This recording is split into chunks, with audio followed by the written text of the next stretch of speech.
I want to leave my girlfriend who was roped. I realize right up front that I'm going to come across as a jerk and I will probably get lots of hate for this, but I'm looking for all points of view.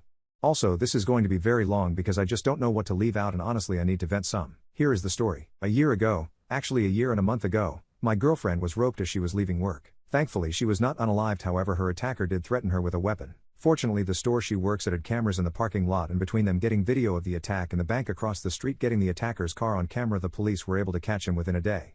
Between the video and DNA testing he did not even contest, he just plead guilty in exchange for not receiving the max. Since there were aggravating circumstances, the weapon, the judge gave him a 20-year sentence, and with time for good behavior he can be out in about 10 years, give or take. I tell you all of that to make it clear that her attacker is no longer a threat. She doesn't have to fear him coming back for her at least for 10 years or so. Obviously this was a very traumatic event in her life, and while I was not a victim per se, it was also very traumatic for me as well.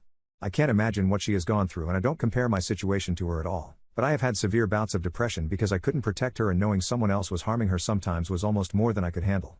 Right after the incident she did not want to see me. I get that, it hurt, but I understood. Her parents picked her up from the hospital and I did not see or hear from her for a week, which I sort of get, but I think I could have gotten a text or something just saying she was okay. Finally a week and her sister calls me and lets me know that she is staying with her parents and she will be calling me in a couple of days. She never called me. Instead I once again get a text from her sister saying she would like me to come over for a few minutes so we can talk. I get up and go over and am greeted at the door by her mother, who very calmly and very coldly starts laying out to me how I am to act and what I am to say. I am further instructed to not attempt to make any physical contact with her, as in hug or anything. Okay, again I get it, major trauma. I'm sure they have been coached by therapists/counselors or something in what to say and do around her, so I play along. I walk in and she is sitting on a chair with her dad standing next to her and her sister sitting on the couch. As I walk in the room the sister starts talking and telling me that my girlfriend wants me to know that she is okay, but obviously she has been traumatized and appreciates my understanding in her recovery.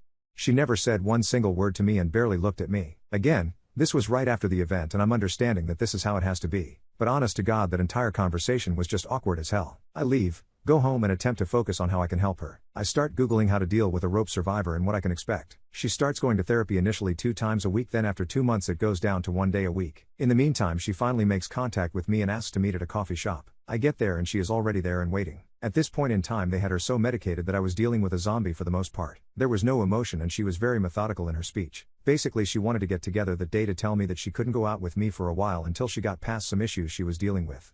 Of course I told her I understood. This was almost a month after the attack and this was our first conversation by ourselves, so I was already living under this assumption. I told her I would be there for her and that whatever she needed, whether that be space or a shoulder to cry on or anything, I was there for her. I started to tell her that I loved her and she stopped me. She told me that right now she didn't want to hear that and that I had to respect her wishes. I was once again a little hurt and frankly surprised, but I said whatever she wanted. She starts texting me the next